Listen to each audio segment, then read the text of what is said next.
Marcia. Hi, I'm Shelley.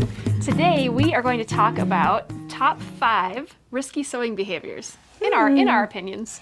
But first, let's show you some makes. What do you have? You have Carrie's shirt. I have Carrie's shirt. Yes. Carrie made the Closet Core Tee, which is a free pattern, and made it out of Marcia jersey, which we have in stock. And it's so cute. Can make short sleeves, 3/4, or long sleeves. Yes. So she's going to put a picture in. Right here. Yep.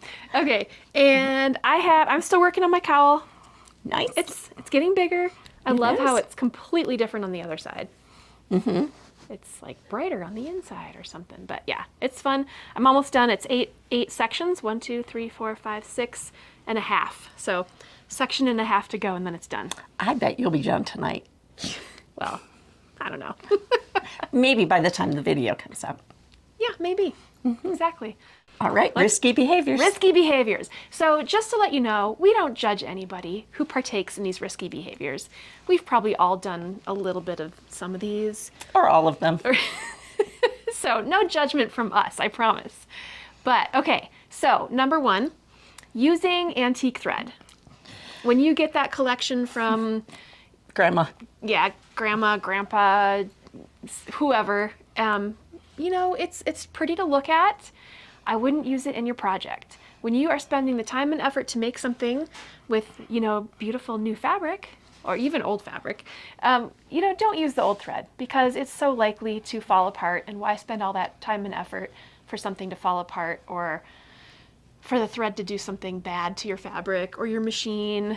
It just looks better on display in a nice glass jar or a cute little shelf or something. With all those wooden spools. Yeah. I do have to say, I have used it for hand basting that I was going to pull out later. Yeah. Just because it tends to break. Yep. So what do they say? Like 15 years is a good max to keep in mind for... How long your thread is good for? Yeah, thank you. All right. Number 2, taking off shoes while sewing. Yeah. We know a lot of people who do that. And that's okay if you do it. No judgment. Just make sure that your sewing area floor is free of any pins. Yeah. So you don't end up with a puncture wound. Yeah.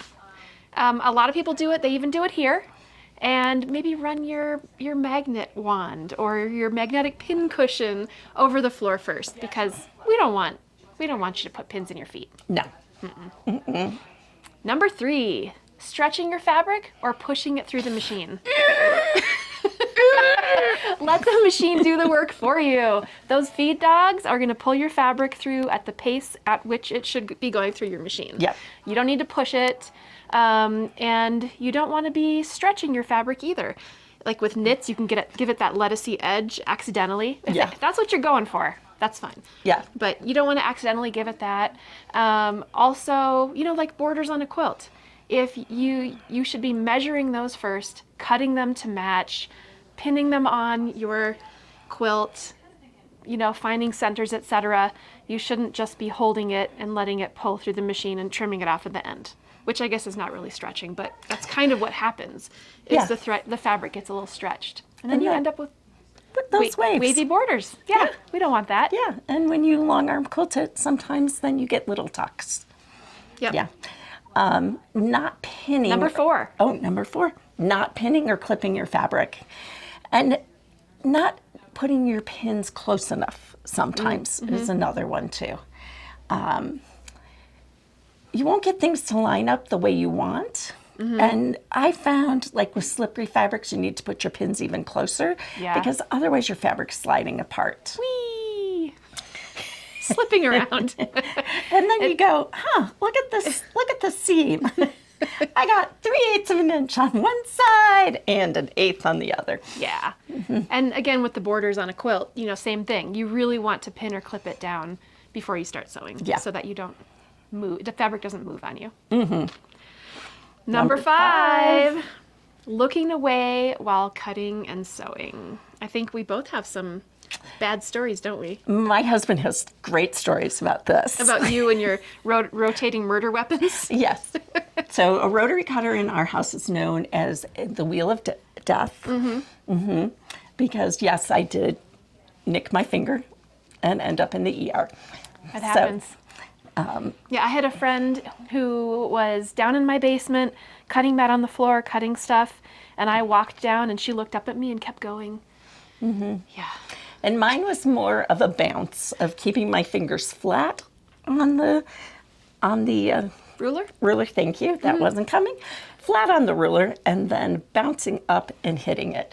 So fingers on the ruler like this. Now a little tucked back. Yep. Perfect. So that was 5, but we didn't want to leave you on the bloody stories. So there's a bonus one. Well, I guess this could get messy too, but sewing while tired or after some drinks. We've all been there. It's late at night. We're just going to do one more thing. Gotta get it done. We know we can get it done, and your machine jams, or you stitch something wrong, and you sit there and you fix it, and you fix it, and you're tired. Yeah, and it's time to walk away. It's not just time to walk away. Time to walk away. You know, but I've heard, a drink or two might help you loosen up when you're doing some free motion quilting. So again, no judgment from us, just, these are risky sewing behaviors. I've only sewn through my finger once that I remember. I've not sewn through my finger. Well, I mean, I guess it might be wood, but particles on it. Well, it's the closest thing we got to wood.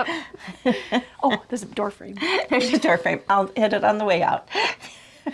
All right. So I think those are some risky behaviors that you may want to or not want to participate in. And thanks for watching. Yeah. We'll see you next Friday with some more new arrivals and things. All right. Thanks for watching. Bye.